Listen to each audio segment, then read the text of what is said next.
नमस्कार साथियों, आज के आपके नए YouTube वीडियो में स्वागत है आपका सभी का।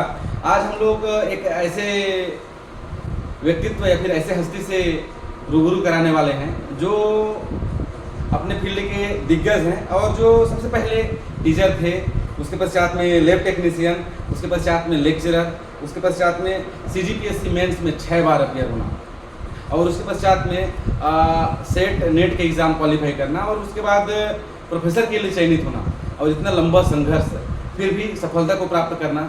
हमारे ऐसे प्रोफेसर सुमेश कुमार गितौड़े सर जी का आपका स्वागत है हमारे YouTube चैनल पे। तो आपका YouTube चैनल है। Thank you sir. आज आप हमको सबसे पहले तो अपना परिचय दीजिएगा सर। थैंक यू राठौर जी। मैं सुमेश कुमार गितौड़े अभी वर्तमान में सहायक अध्यापक गणित के पद पर गवर्नमेंट क्रांति कुमार भारती कॉलेज शक्ति में पदस्थ हूँ और मेरा जो गांव है जांजगीर जिला के अंतर्गत पामगढ़ विकासखंड में पेंड्री है, मैं वहाँ का रहने वाला हूँ और अभी वर्तमान में पहला व्यक्ति हूँ अपने गांव का जो कि इस पद पर चयनित हुआ हूँ, असिस्टेंट प्रोफेसर के पद पर। और शुरू से जो पढ़ाई लिखाई है वो मैंने किया है। ग्रेजुएशन मेरा आप बिलासपुर के DP कॉलेज से किया है मैंने और PG मैंने पंडित सुंदरलाल शर्मा विश्वविद्यालय बिलासपुर से किया है। उसके पश्चात CG से क्वालिफाई हुआ, फिर AP के एग्ज़ाम दिया और चयनित हो गया। तो इस प्रकार से कंटिन्यू पढ़ने का एक मन था, उसको कंटिन्यू किया है मैंने। बस प्रयास करते रहिए, उसी का परिणाम है कि आज असिस्टेंट प्रोफेसर के पद पर यहाँ भी हैं। सर जैसे कि आपने बताया कि सबसे पहले आप वर्ग 3 में थे, ठीक है, तो वर्ग 3 से लेकर यहाँ पर प्रोफेसर बनने तक का सफ़र आप हमें सर विस्तार से समझाएंगे सर, जिससे सभी को मोटिवेशन मिलेगा सर। राठौर जी, मैं वर्ग 2 में था शुरू में, है ना? Yes sir. हाँ, देखिए, जैसे मैंने ग्रेजुएशन किया DP कॉलेज से 2000 में, तो मेरे पास ऑप्शन था कि उस समय टीचर बनना आसान था, तो टीचर बनने के लिए B.Ed करना ज़रूरी था। तो मैंने 2000 के बाद मैंने B.Ed के लिए अप्लाई किया और कंपटीशन एग्ज़ाम दिलाया, उसका एंट्रेंस एग्ज़ाम, और चयनित हुआ तो मैं कल्याण महाविद्यालय भिलाई, वहाँ से मैंने B.Ed किया। उसके बाद B.Ed के बाद उस समय संविदा में वैकेंसी निकलती थी टीचरशिप की, तो मैंने संविदा में अप्लाई किया, तो संविदा में मेरा चयन हो गया। तो मैं वर्ग 2 के पद पर लगभग 7 साल तक मैं वर्ग 2 के पद पर कार्यरत। उसके पश्चात फिर 2010 में लैब टेक्नीशियन का एग्ज़ाम हुआ, व्यापम लिया था उसको भी मैंने दिलाया, तो उसमें भी चयन हो गया। तो फिर मैंने उस जॉब को छोड़कर गवर्नमेंट वेदराम कॉलेज मालखोड़ा, वहाँ मैं 2010 पोस्टेड था और 2010 के बाद फिर उसी बीच में कंटिन्यू PSC के एग्ज़ाम भी दिला रहा था और मेरा मन था कि PSC के एग्ज़ाम कंटिन्यू दिलाते रहूँ, कोई प्रशासनिक अधिकारी बनना है, ऐसा मन में था और कंटिन्यू दिलाते भी गए। और उस दौरान मैंने 6 बार मेंस का एग्ज़ाम दिया है। 2008 में मैंने शुरू किया था, 2008 में मेंस दिया था, 2011 में मेंस दिया था, अच्छा खासा नंबर आया था, लेकिन सिलेक्शन मेरिट लिस्ट में नहीं आ पाया क्योंकि 2008 में मेरा 60% मेंस का था और 2011 में 65% था मेंस का मार्क्स से। उसके बाद भी नहीं हुआ, तो मेहनत की हुई थी कहीं ना कहीं।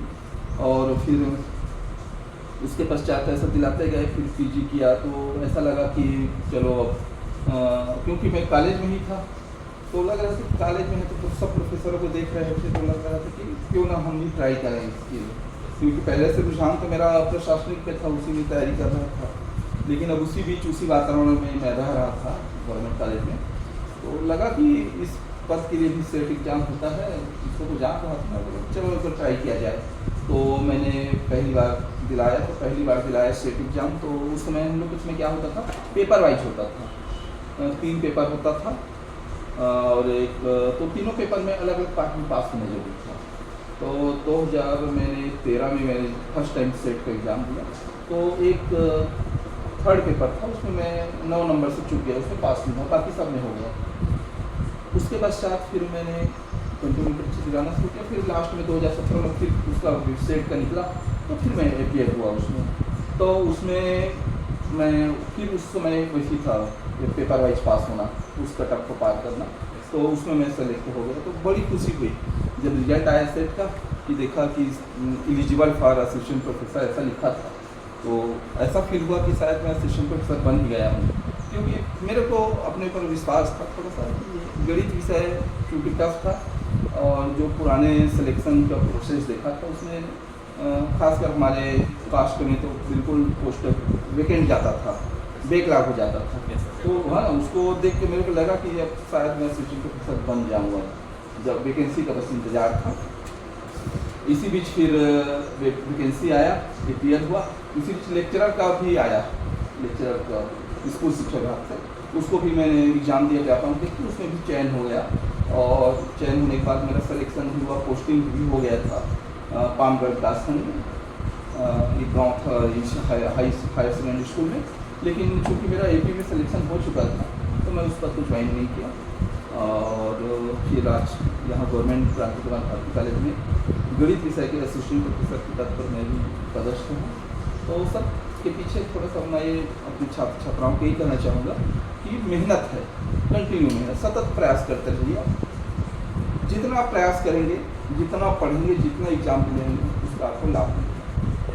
सर आप चूँकि गणित के प्रोफेसर हैं, और हम लोग का आज का जो बिंदु होने वाला है वो भी एक सेट के ऊपर कैसे तैयारी की जाए, कैसे रणनीति तय की जाए, इसके ऊपर होने वाली है। तो सर अगर आप कंप्लीट बुक लिस्ट और कैसे प्रॉपर रणनीति हो जिससे हम लोग जो जुलाई में सेट के एग्ज़ाम है उसको क्वालिफाई कर पाएँ और जिससे बच्चे आगे जाकर असिस्टेंट प्रोफेसर के लिए एलिजिबल हो पाएँ, तो सर उसके लिए आप सर क्या कहेंगे सर?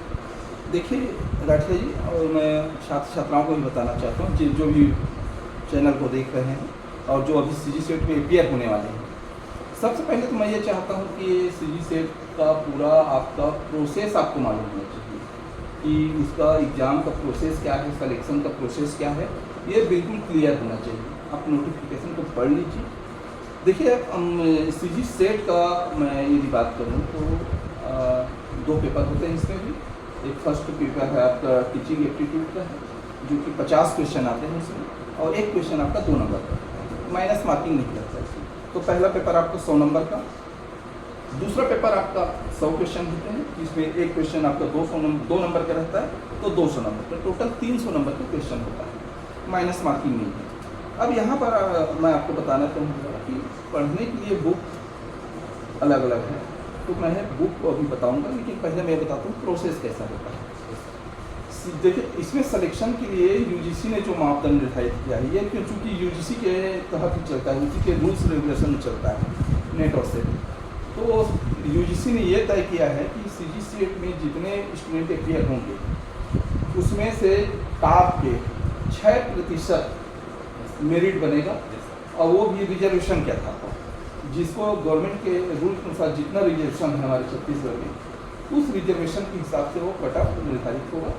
लेकिन उसके लिए एक दायरा तय किया गया है कि पासिंग मार्क भी रखा गया है, ध्यान रखेंगे इसमें, इस पेपर में, कि 35% आपका रिजर्वेशन वालों के लिए लाना जरूरी है पास होने के लिए। 35% से यदि कम अंक लाते हैं आप, तो फिर आप मेरिट में नहीं आएंगे, आप सेट क्वालिफाई नहीं होंगे। और जो अनरिजर्व के लिए है वो 40% अंक उनके आने ही चाहिए मेरिट में आने के लिए, सेट क्वालिफाई होने के लिए। बाकी तो उसका निर्धारण मेरिट के अनुसार ही होगा, क्योंकि 6% लेना है ऊपर का, तो अपने आप में एक कठिन प्रक्रिया है। इसको आप समझिए ऐसा कि आपके विषय में यदि कम कैंडिडेट बैठे हैं तो कम लोग चयन होंगे 6% में। मान लीजिए किसी विषय में आपके 100 लोग बैठे हैं किसी विषय में, तो केवल 6 लोग का चयन होगा। उसी में यदि 200 लोग बैठे हैं तो 12 लोग का होगा। इसी प्रकार यदि चलते जाएं तो यदि 1000 के लोग बैठे हैं तो वहाँ 60 लोगों का चयन होगा।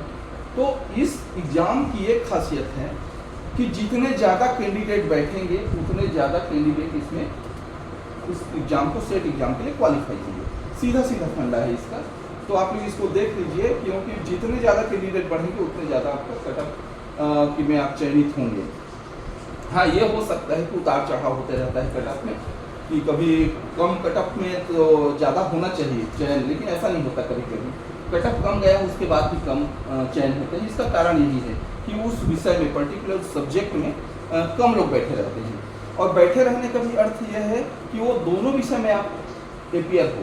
ऐसा नहीं कि एक विषय में हो गए तो बैठा आपको मान लिया जाएगा, आपको उपस्थिति मान लिया जाएगा, बिल्कुल ऐसा नहीं है। दोनों विषय में आपको मानना पड़ेगा। तो इसके लिए जो पहला पेपर है इसके लिए जो हमने तैयारी किया है तो जनरली हम उपकार प्रकाशन के ही हमने पढ़ा है अब टीचिंग एप्टीट्यूड के लिए, और कुछ वीडियो देखे हैं उसके टॉपिक वाइज हमने सोशल मीडिया से यूट्यूब अनअकैडमी में हमने सर्च किया है, उसको देखा है।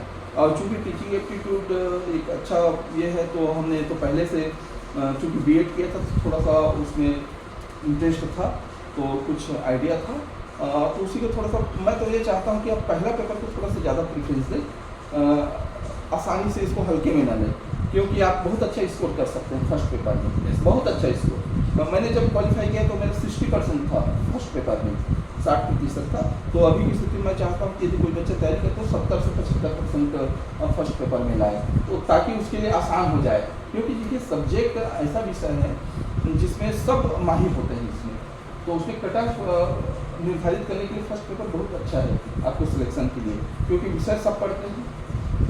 तो वो एक विषय में जो बेनिफिट आपको फर्स्ट पेपर में मिलेगा, अच्छा स्कोर लें तो आप बहुत अच्छे तरीके से बहुत आसानी से आप लोग कर लेंगे। जैसे मैथ्स का है, मैं मैथ्स की बात करूँ तो मैथ्स में मैंने जो पढ़ा है तो हम जनरली क्या ग्रेजुएशन लेवल में एच के पाठक सर को पढ़ते हैं मैथ्स को, तो उसको आप अच्छे ढंग से पढ़ लीजिए क्योंकि बहुत अच्छा बुक है वो। और मैं तो इसमें केवल ये पढ़ा था एच के पाठक सर का बुक में कि जो टॉपिक दिया गया था उनका हमारे सिलेबस में, उस टॉपिक का मैंने केवल उसका डेफिनेशन और उसके जो प्रॉपर्टीज़ हैं और वो मैंने चीज़ पढ़ा था। मैंने डीपली उसको क्वेश्चन को सॉल्व नहीं किया था, केवल उसका प्रॉपर्टी देखा था, उसके लॉस देखे थे कि क्या क्या उसमें नियम है, कानून है, उसको देखा था और कुछ ऑब्जेक्टिव टाइप के क्वेश्चन सॉल्व किया था। कारण यह था क्योंकि हमारा एग्जाम का पैटर्न भी ऑब्जेक्टिव है, तो हमको उस पैटर्न पे ही चलना होगा। आप सिलेबस देखिए, सिलेबस के अनुसार आप थ्योरी पढ़िए, उसके बाद जितना अधिक आप ऑब्जेक्टिव टाइप का क्वेश्चन एमसीक्यू सॉल्व करें वो आपके लिए बेनिफिट होगा। तो मैंने किया, उसके सिवाय मैंने एक उपकार का भी लिया था, मैंने नेट का बुक रिहन का लिया था, साथ ही साथ मैंने इंजीनियरिंग मैथमेटिक्स का भी 2-3 बुक लिया था, ग्रेवाल सर का, BS ग्रेवाल सर का काफ़ी मोटा बुक है, तो 2 एडिशन का लिया था। मैंने उसको देखा था क्योंकि उस बुक को मैंने जब देखा तो मैंने पाया कि लास्ट एग्जाम में जो क्वेश्चन आए थे बहुत सारे क्वेश्चन उस बुक से आए हुए थे, BS ग्रेवाल इंजीनियरिंग मैथमेटिक्स का, तो वो बुक मैंने लिया था, उसको तैयारी किया था। और कुछ और छोटे छोटे बुक बहुत सारे लिए थे। एक उपकार प्रकाशन का बहुत पुराना बुक भी था मेरे पास, जिसमें MCQ थे और ऑब्जेक्टिव टाइप का उसका सिलेबस के अनुसार उसमें थ्योरी भी था, तो वो मेरे को बहुत फ़ायदा पहुँचाया है। तो मैं चाहता हूँ कि ये सब, और जो टॉपिक आपको समझ में नहीं आ रहा है तो उसके लिए आप अनअकैडमी है, अनअकैडमी में बहुत देखा हूँ, अनअकैडमी को उसमें बहुत देखा था, कुछ यूट्यूब बहुत कम देखता था, अनअकैडमी में जाकर मैं इंजीनियरिंग मैथमेटिक्स का सिलेबस वाइज जो हमारा AP का था उसका वीडियो मैं देखता था। और चूँकि मैं प्रॉपर हिंदी मीडियम का था तो इंग्लिश, चूँकि इसके सब इंग्लिश एडिशन में आते थे बुक, तो मेरे को समझने के लिए हिंदी मीडियम का बुक देखना पड़ा, जो सोशल मीडिया है यूट्यूब वगैरह अनअकैडमी, तो उससे मेरे को लाभ मिला। तो ये बुक आप ले सकते हैं जो छात्र छात्राएँ हैं, और MCQ का आप तैयारी करना पड़ेगा आपको बहुत ज़्यादा। यस सर, सर बहुत बहुत धन्यवाद सर, बहुत विस्तार से आपने CG सेट की प्रक्रिया और CG सेट का जो क्या क्या बुक्स पढ़ना चाहिए, बुक लिस्ट के बारे में आपने बताया सर। सर मैं अंत में यही कहना चाहूँगा कि जो बच्चे हैं अभी चूँकि बहुत कम समय बचे हैं, 3 महीने में, तो 3 महीने में एक क्रिस्प जिससे उनकी तैयारी हो जाए और वो पास होकर निकल जाएँ, इस तरह का कुछ आइडिया सर आप अगर आपके पास हो तो सर। देखिए मैं तो अभी बताया हूँ, जैसे अभी जस्ट अभी CG सेट होने वाला है और गणित विषय में आपको निकालना है, तो उसके लिए तो आपको पहला पेपर को बहुत ज़्यादा आपको फोकस करना पड़ेगा, फर्स्ट पेपर बहुत ज़्यादा, क्योंकि ये आपके लिए आसान भी रहेगा। फर्स्ट पेपर में बहुत ज़्यादा फोकस करिए। देखिए गणित में MCQ सॉल्व करना कठिन काम है, समय का पाबंद होता है बहुत, और चूँकि हम लोग हर समय हर क्वेश्चन का जो फार्मूला वगैरह है वो याद नहीं रखता क्या, तो हमको कुछ ऐसे क्वेश्चन का पैटर्न देखना पड़ता है लास्ट एग्जाम का कि कहाँ कहाँ से किस टाइप के क्वेश्चन आ रहे हैं, उस टाइप के क्वेश्चन को आप सेलेक्ट करिए और उस सिलेबस से उसको मैच करिए और सिलेबस के अनुसार उसी क्वेश्चन को आप मॉडिफाई करिए कि यह क्वेश्चन कहाँ कहाँ से आ सकता है। देखिए हम लोग जनरली जो ऑप्शन वाले क्वेश्चन रहता है उसमें देखते हैं 4 ऑप्शन दिए रहते हैं, तो वहाँ से आपका क्वेश्चन को देखकर ऑप्शन के साथ भी आप उसको मैच कर सकते हैं। कभी कभी कुछ ऐसे क्वेश्चन होते हैं जहाँ कुछ नहीं रहता फार्मूला, केवल जो ऑप्शन में दिया है उसके साथ उसको पुट कर दीजिए मान, वो एक क्वेश्चन आंसर आ जाता है। तो ऐसा कुछ ट्रिक्स भी होते हैं जो आपको अनअकैडमी या यूट्यूब पे मिल जाएंगे, ऐसे शॉर्टकट ट्रिक्स जिसको आप देखते ही तुरंत बता सकते हो, वहाँ सॉल्व करने की जरूरत नहीं है। क्योंकि वहाँ सॉल्व करना नहीं है तो हमको उसी पैटर्न पर चलना है, ऑब्जेक्टिव टाइप के पैटर्न में एमसीक्यू में, Yes. तो उसी पैटर्न में चलिए आप, है ना, क्योंकि कम समय में आपको अधिक क्वेश्चन सॉल्व करना है। तो उसके लिए जो मैंने बुक बताई है अभी वो आप लीजिए और कंटिन्यू एमसीक्यू सॉल्व कीजिए, लेकिन इसमें ध्यान रखना है कि आपको सिलेबस के वो थ्योरी पढ़ना ही है आपको। Yes, sir. बिना सिलेबस के थ्योरी पढ़े आप इसमें सफलता नहीं पा सकते एमसीक्यू में, वो तो रटने जैसा हो जाएगा। फिर आप पढ़िए, जैसे ग्रुप से पढ़ना है, आपको टोपोलॉजी पढ़ना है तो उसका सिलेबस आप पढ़िए, आपका थ्योरी जानते हैं उसको, तभी बनेगा आपको। वो यही एक रास्ता है, आप बहुत कम समय में कर सकते हैं, कोई बड़ी बात नहीं है। और कटअप भी बहुत कम जाता है इसका मेथ्स का। तो यदि जो छात्र प्रिपेयर हो रहे हैं तो थोड़ा सा आप गंभीरता से इसको समय दीजिए, क्योंकि ये मौका फिर नहीं मिलने वाला है आपको। क्योंकि एपी के एग्जाम आप जानते हैं कि 4 साल में ही होता है, 4 साल 5 साल लग जाता है। पहला जैसे लास्ट टाइम 19 में हुआ था, अब 24 हो गया, 24 के बाद ही वैकेंसी आने वाला है ऐसा लग रहा है। तो 19 में सेट भी हुआ था, 4 साल हो गए, 5 साल हो गए सेट भी, है ना। तो ये थोड़ा लंबा प्रक्रिया है, तो इस मौके को अपनाएं आप सभी जो स्टूडेंट है एग्जाम दिलाना चाहते हैं। Yes, sir. बहुत ही सुंदर जानकारी सर जी आपने दिया कि कैसे आपका लंबा जर्नी रहा, उसमें आपने मेहनत भी किया और बच्चों को इस तरह से बहुत कम लोग जानकारी दे पाते हैं। खासकर छत्तीसगढ़ के बच्चों के लिए इस तरह की जानकारी बहुत ज़्यादा यूट्यूब में, सोशल मीडिया में उपलब्ध है नहीं। तो सर आपका बहुत बहुत धन्यवाद, आपने हमें समय दिया। और सर इसी के साथ आपको बहुत बहुत आने वाले समय के लिए शुभकामनाएं सर जी। और एक चीज़ और बताना चाहूँगा, मेरा जो चैनल लंबे समय से चल रहा है, जरूर आप लोग को पसंद आए तो यस सर, जो वीडियो अपलोड होगा सर के चैनल पे ही होगा। तो मैं सोचा कि सर का ही एक इंटरव्यू क्यों न ले लिया जाए, क्योंकि खुद में सर एक इंस्पिरेशन है करके। ठीक है, सभी बच्चों को बहुत बहुत धन्यवाद। आप लोग देखते रहिए और तैयारी करते रहिए, तैयारी करते रहोगे तो सफलता निश्चित रूप से हाथ लगेगी। धन्यवाद।